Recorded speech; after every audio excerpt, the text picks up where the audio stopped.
Well, no doubt many of you are wondering why the speaker is so old. Well, the answer is obvious. He hasn't died yet. And why was the speaker chosen? Well, I don't know that either. I like to think that the development department had nothing to do with it.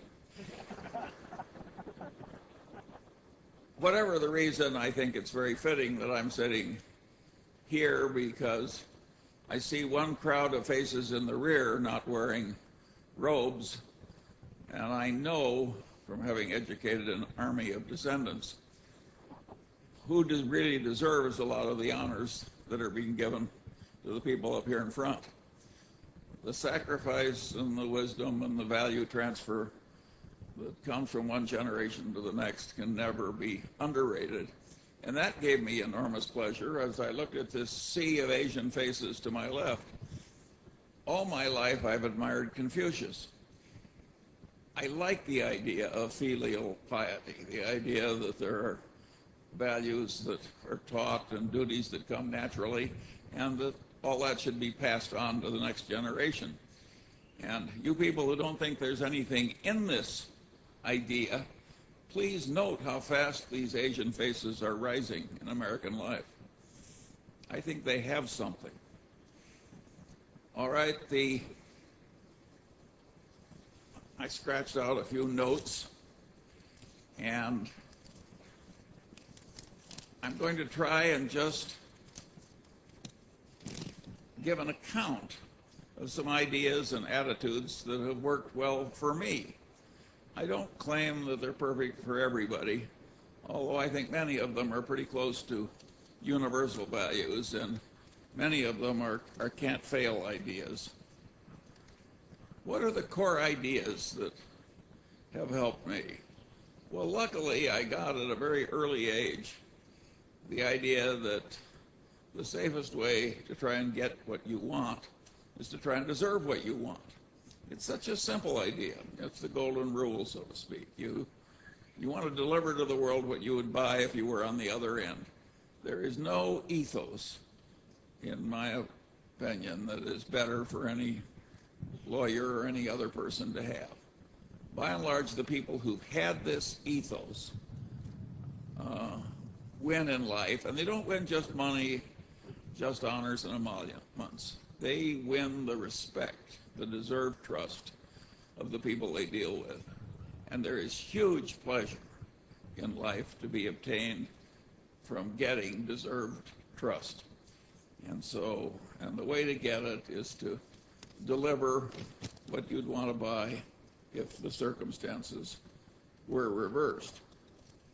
Now, occasionally you find a perfect rogue of a person who dies rich and and widely known. But mostly these people are fully understood by the surrounding civilization. And when the cathedral is full of people at the funeral ceremony, most of them are there to celebrate the fact that the person is dead. And that reminds me of the story of the time when one of these people died and the minister said, "It's now time for someone to say something nice about the deceased." And nobody came forward. And nobody came forward. And nobody came forward. And finally one man came up and he said, "Well, his brother was worse." That is not where you want to go. That's not the kind of funeral you want to have. You'll leave entirely the wrong example. A second idea that I got very early was that there's no love that's so right as admiration-based love, and that love should include the instructive dead. Somehow I got that idea, and I've lived with it all my life, and it's been very, very useful to me. A love like that celebrated by Somerset Maugham in his book of Human Bondage, that's a sick kind of love. It's a disease. And if you find yourself in a disease like that, my advice to you is turn around and fix it. eliminated. Another idea that I got, and this may remind you of Confucius too, is that wisdom acquisition was a moral duty. It's not something you do just to advance in life. Wisdom acquisition is a moral duty.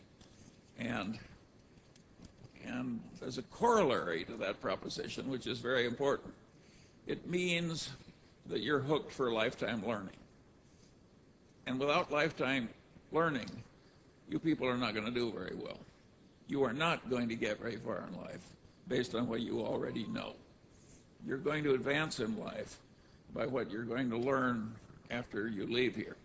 If you take Berkshire Hathaway, which is certainly one of the best regarded corporations in the world, and it may have the best long-term investment record in the entire history of civilization. The skill that got Berkshire through one decade would not have sufficed to get it through the next decade with the achievements made. Without Warren Buffett being a learning machine, continuous learning machine, the record would have been absolutely impossible. The same is true at lower walks of life. I constantly see people rise in life who were not the smartest, sometimes not even the most diligent, but they are learning machines. They go to bed every night a little wiser than they were when they got up. And boy, does that habit help, particularly when you have a long run ahead of you.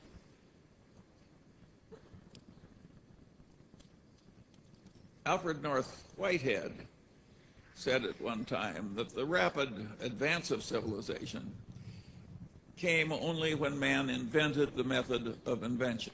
And of course, he was referring to the huge growth in GDP per capita and all the other good things that we now take for granted, which started a few hundred years ago, and when before that, all was stasis. And so if civilization can progress only when it invents the method of invention, you can progress only when you learn the method of learning. I was very lucky. I came to law school having learned the method of learning. And nothing has served me better in my long life than continuous learning. And if you take Warren Buffett, if you watched him with a time clock, I would say half of all the time that he spends is just sitting on his ass and reading. And a big chunk of the rest of the time is spent talking one-on-one, either on the telephone or personally, with highly gifted people whom he trusts and who trust him.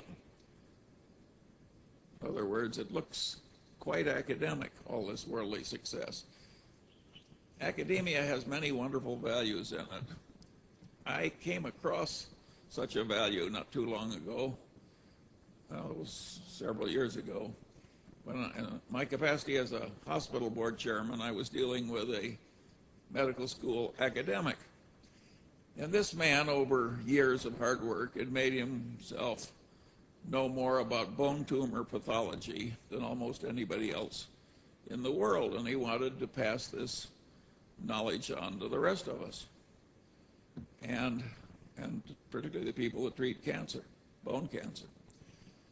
And how was he going to do it? Well, he decided to write a textbook that would be very useful to other people. Now, I don't think a textbook like this sells 2,000 copies, but those 2,000 copies are in all the major cancer centers of the world.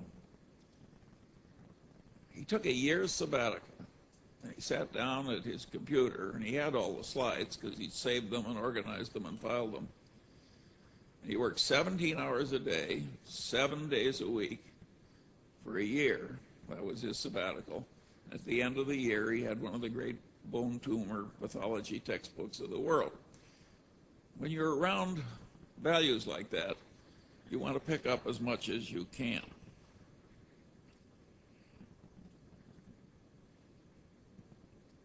Another idea that was hugely useful to me was that I listened in law school when some wag said, a legal mind is a mind that when two things are all twisted up together and interacting, it's feasible to think responsibly about one thing and not the other.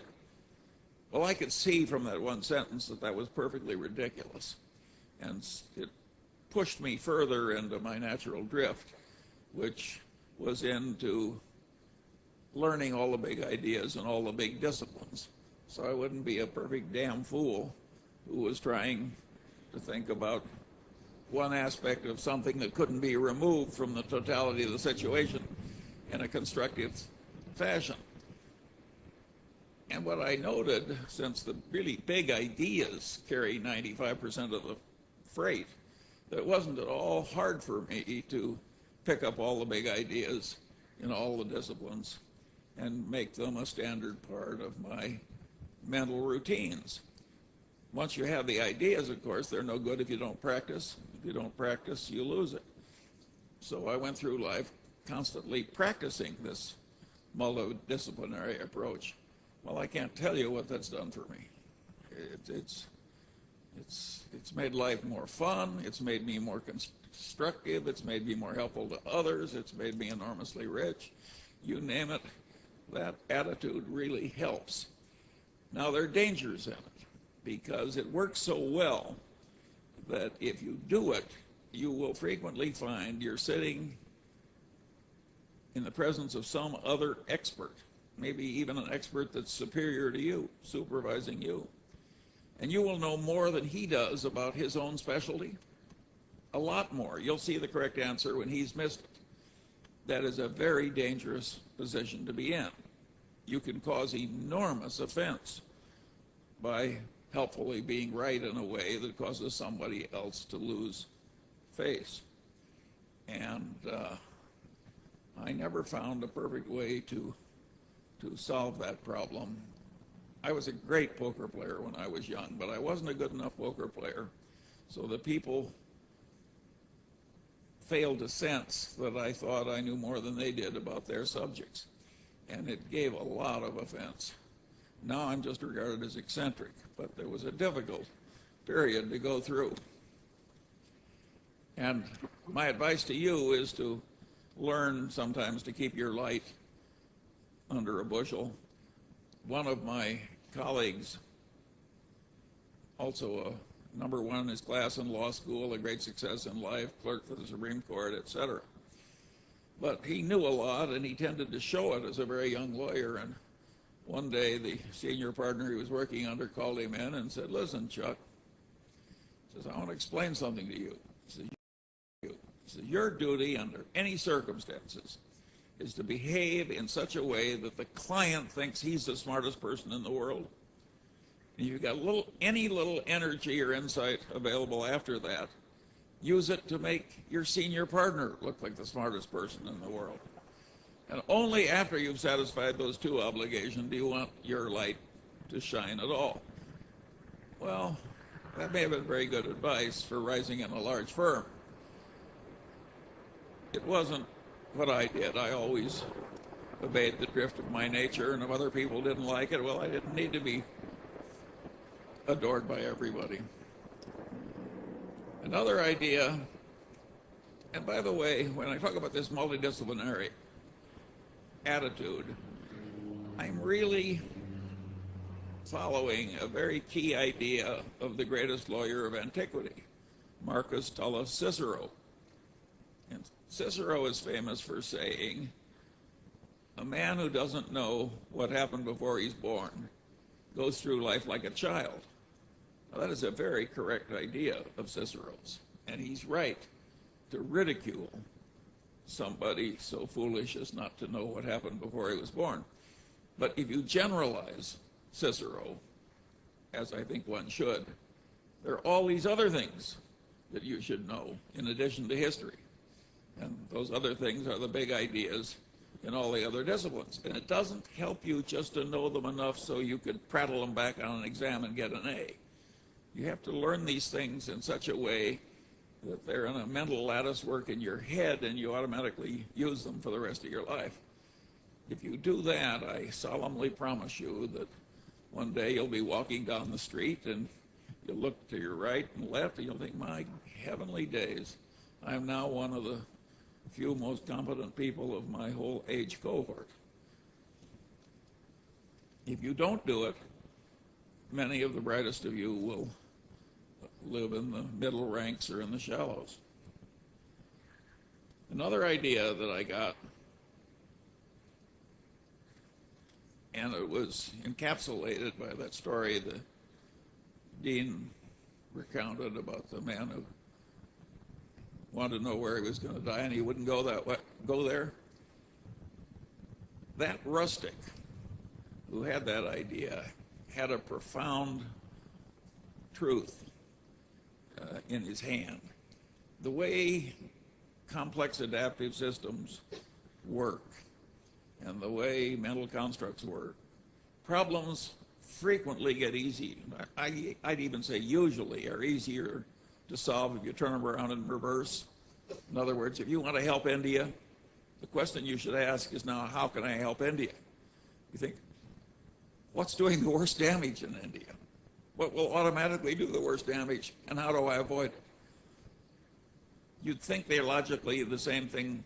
They're not. Those of you who have mastered algebra know that inversion frequently will solve problems which nothing else will solve. And in life, unless you're more gifted than Einstein, inversion will help you solve problems that you can't solve another way. Let me use a little inversion now.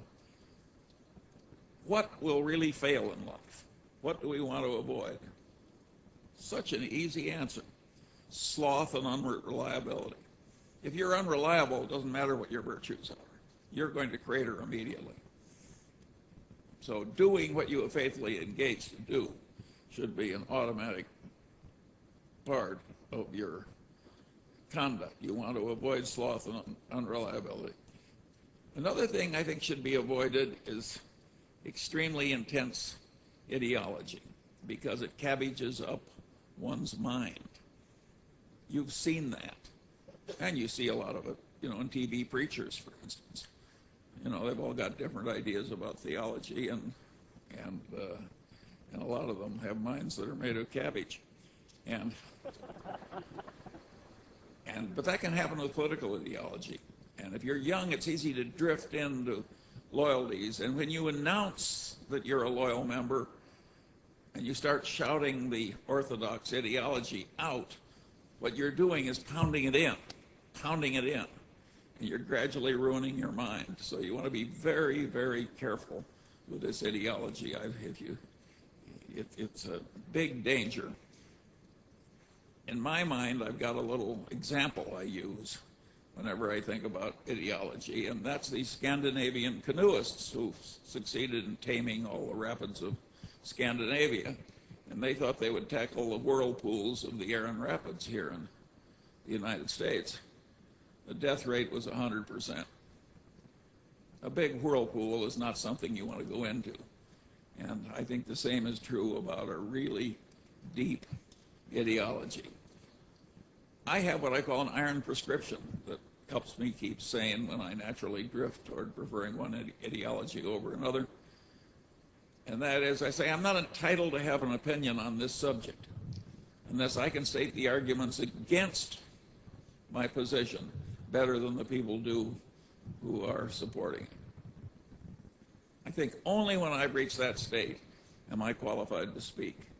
Now, you can say that's too much of an iron discipline. It's not too much of an iron discipline. It isn't even that hard to do. It sounds a lot like the iron prescription of Ferdinand the Great. It's not necessary to hope in order to persevere. That probably is too tough for most people. I don't think it's too tough for me, but it's too tough for most people. But this business of not drifting into the extreme ideology is a very, very important thing in life. If you want to have more correct knowledge and be wiser than other people, the heavy ideology is very likely to do you in. Another thing, of course, that does one in is the self-serving bias to which we're all subject. You think the true little me is entitled to do what it wants to do. And, for instance, why shouldn't the true little me overspend my income? Well, there once was a man who became the most famous composer in the world, but he was utterly miserable most of the time. And one of the reasons was he always overspent his income. That was Mozart. If Mozart can't get by with this kind of asinine conduct, I don't think you should try it.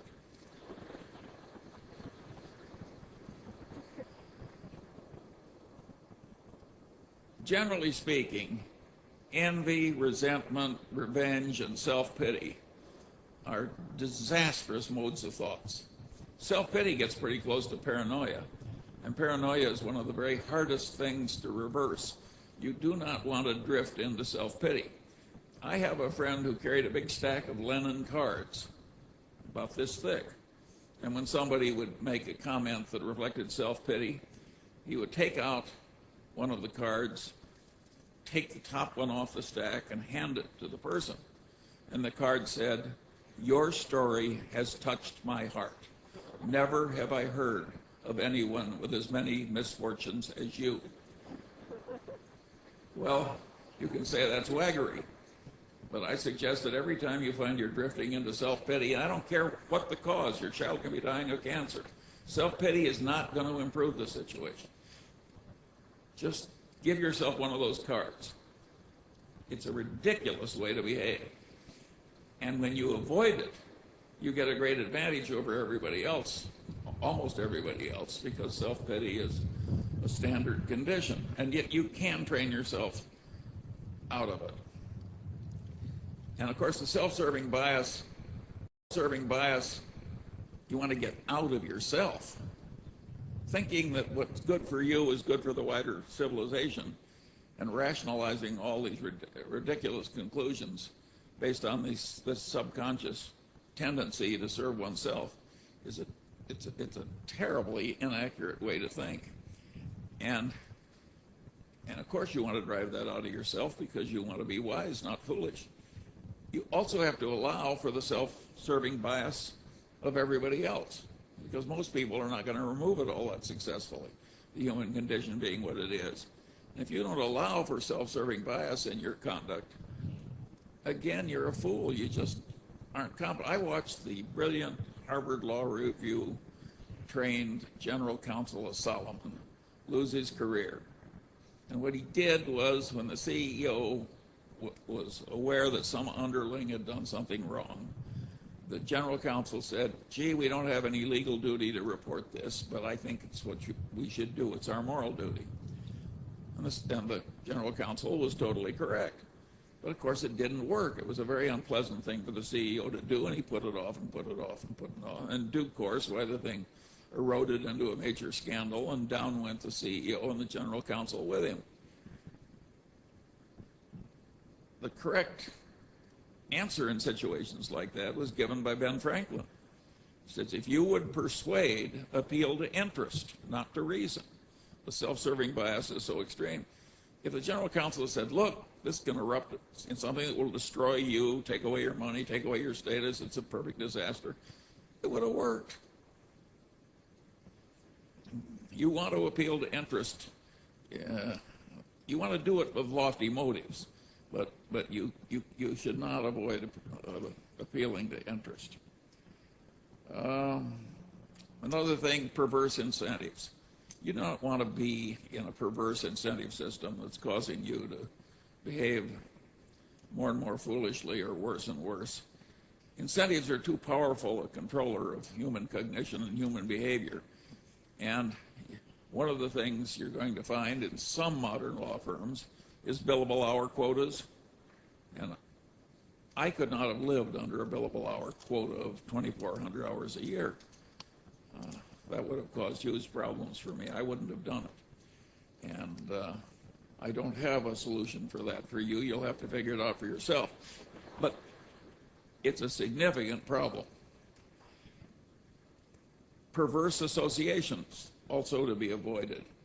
And you particularly want to avoid working directly under somebody you really don't admire and don't want to be like.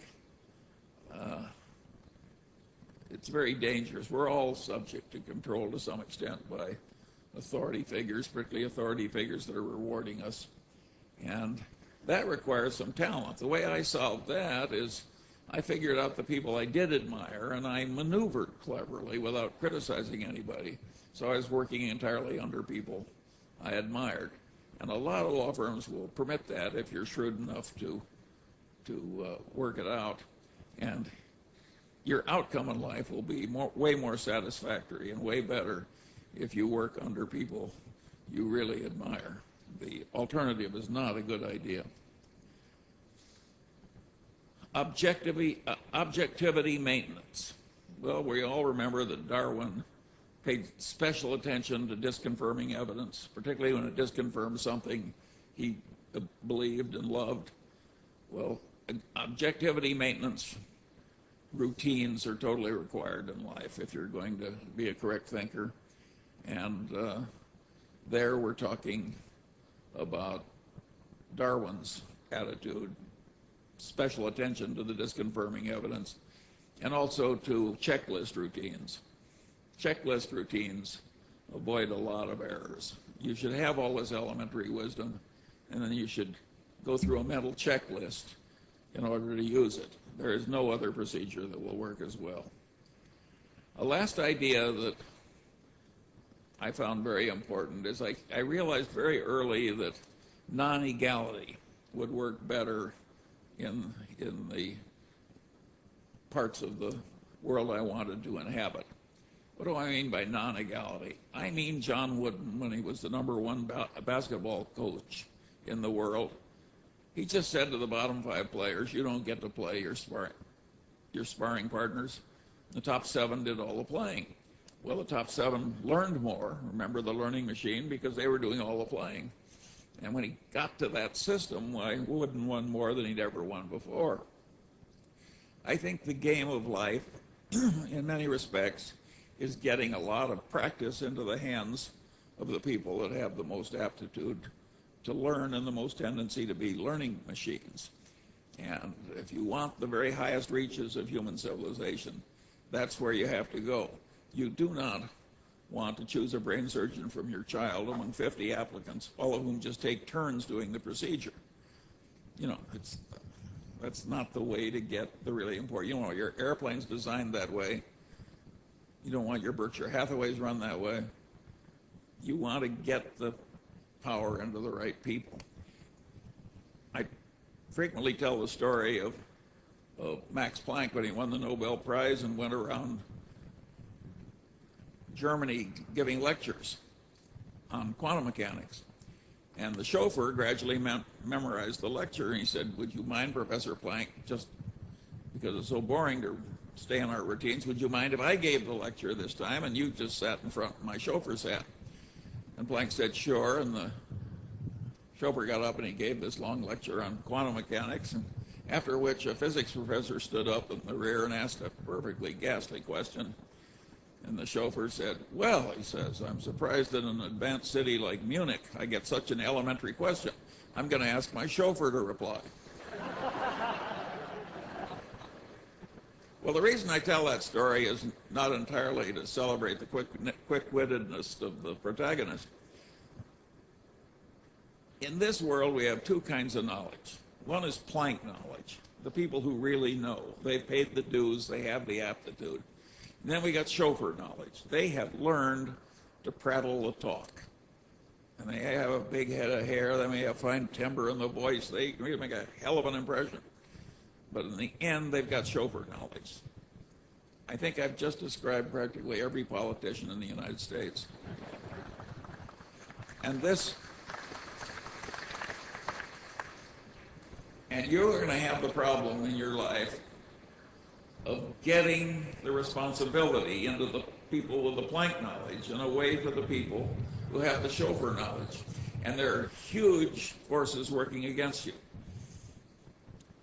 My generation has failed you to some extent. We are delivering to you in California a legislature where only the certified nuts from the left and the certified nuts from the right are allowed to serve, and none of them are removable. That's what my generation has done for you. But you wouldn't like it to be too easy, would you?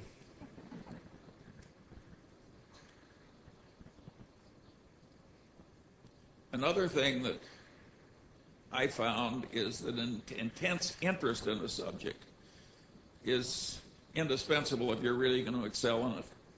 I could force myself to be fairly good in a lot of things, but I couldn't be really good in anything where I didn't have an intense interest. So to some extent, you're going to have to follow me in if at all feasible, you want to drift into doing something in which you have a natural interest. Another thing you have to do, of course, is have a lot of assiduity. I like that word because it means sit down on your ass until you do it. And I've had marvelous partners all my life. I think I got them partly because I tried to deserve them, and partly because I was wise enough to select them, and partly maybe there was some luck. But two partners that I chose for one little phase of my life had the following rule when they created a little design build construction team. They sat down and said, two-man partnership, divide everything equally. Here's the rule. Whenever we're behind in our commitments to other people, we will both work 14 hours a day until we're caught up. Well, needless to say, that firm didn't fail. The people died honored and rich. It's such a simple idea. It's such a simple idea. Another thing, of course, is life will have terrible blows in it. Horrible blows. Unfair blows. Doesn't matter. And some people recover and others don't. And there, I think the attitude of Epictetus is the best. He thought that every mischance in life was an opportunity to behave well. Every mischance in life was an opportunity to learn something. And that your duty was not to be submerged in self-pity, but to utilize the terrible blow in a constructive fashion. That is a very good idea. And you may remember the epitaph which Epictetus left for himself. It said, "Here lies Epictetus, a slave, maimed in body, and the ultimate in poverty and favored of the gods." Well, that's the way Epictetus is now remembered. He's had big consequences. And he was favored of the gods. He was favored because he became wise. And he became manly. Very good idea. I've got a final little idea, because I'm all for prudence as well as opportunism. My grandfather was the only federal judge in his city for nearly 40 years, and I really admired him. I'm his namesake. And I'm Confucian enough that even now I sit here and I'm saying, well, Judge Munger would be pleased to see me here. So I'm Confucian enough all these years after my grandfather is dead to carry the torch for my grandfather's values. And Grandfather Munger was a federal judge at a time when there were no pensions for widows of federal judges. So he didn't save from his income why my grandmother would have been in penury. And being the kind of man he was, he underspent his income all his life and left her in comfortable circumstances. Along the way, in the 30s, my uncle's bank failed and couldn't reopen. And my grandfather saved the bank by taking over a third of his assets, good assets, and putting them into the bank and taking the horrible assets in exchange. And of course, it did save the bank. And while my grandfather took a loss, he got most of his money back eventually. But I've always remembered the example. And so when I got to college and I came across Houseman, I remembered a little poem from Houseman, and it went something like this. The thoughts of others were light and fleeting, of lovers meeting, luck or fame. Mine were of trouble and mine were steady, and I was ready when trouble came. You can say, who wants to go through life anticipating trouble? Well, I did. All my life I've gone through life anticipating trouble. Here I am well along in my 84th year, and like Epictetus, I've had a favored life. It didn't make me unhappy to anticipate trouble all the time and be ready to perform adequately if trouble came. It didn't hurt me at all. In fact, it helped me. So I quit claim to you, Houseman and Judge Munger. The last idea that I want to give to you as you go out into a profession that is frequently puts a lot of procedure and a lot of precautions and a lot of mumbo jumbo into what it does. This is not the highest form which civilization can reach. The highest form that civilization can reach is a seamless web of deserved trust. Not much procedure, just totally reliable people correctly trusting one another. That's the way an operating room works at the Mayo Clinic. If a bunch of lawyers were to introduce a lot of process, the patients would all die. So never forget, when you're a lawyer, that you may be sold for selling this stuff, but you don't have to buy it. You may be rewarded for selling it, but you don't have to buy it. In your own life, what you want is a seamless web of deserved trust. And if your proposed marriage contract has 47 pages, my suggestion is you not enter. Well, that's enough for one graduation. I hope these ruminations of an old man are useful to you. In the end, I'm like Old Valiant for Truth in Pilgrim's Progress. My sword I leave to him who can wear it.